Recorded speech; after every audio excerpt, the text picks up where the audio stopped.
buenas a todos y sean bienvenidos a su podcast Se me advirtió. Les habla su amigo Eduardo Rives o Rafa para los compas y espero estén teniendo una excelente tarde. Todos los que llevamos cierto tiempo en esta vida tenemos algo muy claro. Nada es perfecto. No existe nada en este mundo, ya sea animado o inanimado, que sea perfecto. Ya lo habíamos hablado antes en el episodio de la idealización. Nada ni nadie es perfecto. Todo tiene fallas. Fue también en ese mismo episodio en el que analizamos un ejemplo de aquello mismo, de la idealización, presente en una película, y hoy también haremos un análisis de una película. Un análisis mucho más profundo e interesante sobre el tema de hoy. Verán, para quienes no lo sepan, las mejores películas suelen girar en torno a una temática de la cual suele salir la moraleja de la película. Y fue así como fue diseñado el argumento de una de las mejores películas animadas que el mundo ha visto, Up, también conocida en Latinoamérica como Una aventura de altura.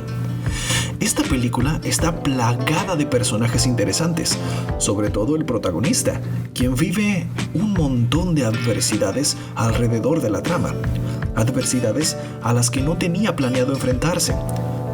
Incluso él mismo lo indica al decir en un punto de la película: "Yo no pedí nada de esto". Y es que esta es, precisamente, la temática de la presente película, el cómo lidiamos con las adversidades, y es que todo el argumento de la trama parte a partir de ello. Pues recordemos que la razón por la que Carl, el protagonista, decide emprender su travesía al hacer volar su casa con globos hasta Venezuela fue debido a que se lo prometió a su esposa, quien había fallecido hacía relativamente poco, y eso, sumado al hecho de que se le había ordenado jurídicamente abandonar su hogar para retirarse, le detonó ese deseo que le hizo emprender aquel viaje. Es decir, fue su forma de manejar el duelo lo que hizo que todo empezara. Todos lidiamos con el duelo de forma diferente. Y es que, ¿cómo no? Si cada persona es un mundo, una historia totalmente diferente con personalidades diferentes y que lidia de forma diferente con sus propios asuntos. Carl, por ejemplo, tenía experiencia con los globos, pues toda su vida se dedicó a ello. Pero habrán quienes, por ejemplo, lidien con su duelo aislándose de los demás. Los habrá quienes lo hagan al revés, conviviendo más con los demás. Hay quienes lidian con el duelo también intentando olvidar lo más posible a quien falleció, o por el contrario, quienes lidian con el duelo recordándolo lo más posible. De nuevo, todos lo hacen diferente, y puedes hacerlo de forma positiva o negativa. Es decir, puedes hacerlo de modo que no afectes a los demás o de modo que sí afectes a los demás, pero hablaremos de esto más adelante. Otro personaje que también debe lidiar ante las adversidades es Russell, el niño compinche del protagonista, quien, desde que lo conocemos, notamos en él una ligera obsesión por obtener insignias del club de guías exploradores al que pertenece. Más adelante nos enteramos que la razón por la que busca tanto destacar como guía explorador es porque lidia con la falta de atención por parte de su padre, a quien pocas veces puede ver, e incluso explica que su nueva pareja dice que lo molesta mucho. Nos enteramos que la razón por la que conoció a Carl era para que, al Russell ayudarlo, pudiera conseguir la insignia que le faltaba, de modo que su padre se la fuera a otorgar y así obtener un chance de convivir con él. Aquí vemos que la manera de Russell de lidiar con los problemas es muy parecida a la de Carl, ya que Russell está buscando a toda costa convivir con su padre, aunque sea por un momento, y Carl busca lo mismo en cierta forma, ya que en muchos momentos vemos a Carl obsesionado también con su casa, pues él ve a Ellie en esta, no de forma metafórica, sino de forma literal. Incluso muchas veces vemos que llama a su casa Ellie, como si de ella se tratase, cuando nosotros, los espectadores, vemos que no es ella, sino que es la casa. Ya desde aquí comenzamos a notar un patrón, pues los dos protagonistas lidian con sus adversidades de forma bastante similar, pues hay una obsesión en juego, una obsesión en común, pero aquí es cuando la película sube todavía más la apuesta. Conocemos también a Charles Mons, el aventurero dueño de un dirigible llamado El Espíritu de la Aventura, quien partió hacía ya muchos años en busca de un ave muy rara, oriunda de Venezuela, sin la cual no regresaría jamás. Pero, ¿por qué se propuso esa meta con esa limitante? Bueno, porque anteriormente había llevado evidencia de que se había encontrado el ave, pero se le acusó de falsificación, por lo que al ver su honor en juego, reafirmó que no volvería hasta encontrarla. Aquí podemos observar una nueva clase de adversidad. Luego del duelo y del divorcio, nos encontramos ahora con el fracaso, pues Mons tiene una obsesión, al igual que los dos protagonistas, pero pronto nos enteramos de hasta qué punto la padece y es esclavo de ella. Nos enteramos de que el aventurero fue capaz de asesinar a múltiples personas que llegaron también con él, todo para evitar que alguien más la encontrara y la llevara antes que él, todo producto de su obsesión. ¿Recuerdan cuando les dije que un claro signo de una forma negativa de lidiar con las adversidades era una en la que afectaran a los demás? Bueno, esto es lo que lo hace el villano de esta película. Un antagonista que al encontrar a los protagonistas está dispuesto a asesinarlos con tal de evitar que protejan al ave a la que ellos llaman Kevin. Como pueden ver, todo gira en torno a un patrón en común, la obsesión. Y es que la obsesión suele ser el común denominador de la mayoría que se encuentra con una adversidad.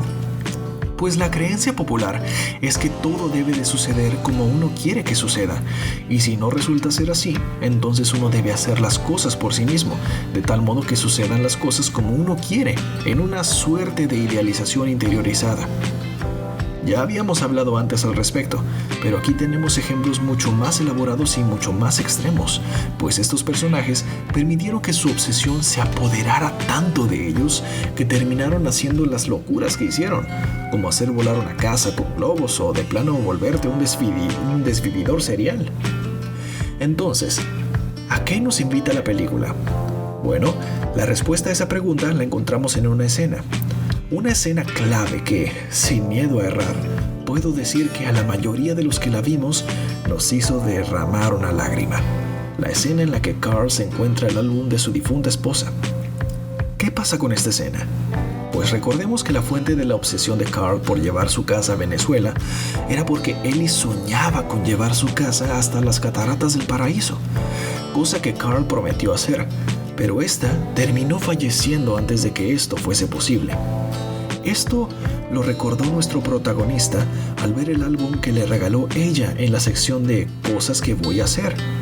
Sin embargo, esta sección del álbum nunca la había visto nuestro protagonista más allá de la portada, por lo que al verla se encontró con que estaba lleno de fotos de ambos, siendo felices, viviendo una buena vida junto con una nota al final que decía: "Gracias por la aventura, ahora ve por más". Todo esto le hizo ver a Carl que su obsesión no tenía sentido, pues la aventura de Ellie dejó hacía mucho tiempo de ser aquellas cataratas y se había vuelto el mismo Carl hacía ya mucho tiempo. Y al leer aquella última nota, Carl entendió que debía ser libre de su obsesión, pues no tenía razón de ser.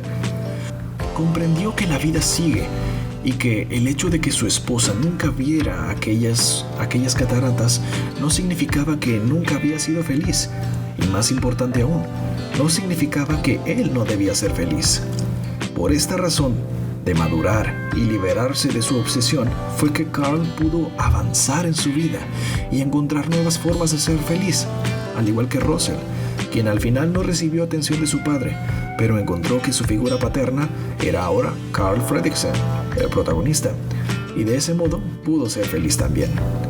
Sin embargo, hubo un personaje que no se libró de su obsesión, el villano Charles Mons, quien jamás maduró y por ello fue que terminó como terminó, cayendo desde muy muy alto, igual que sus esperanzas por cumplir con su obsesión de la que nunca dejó de ser esclavo.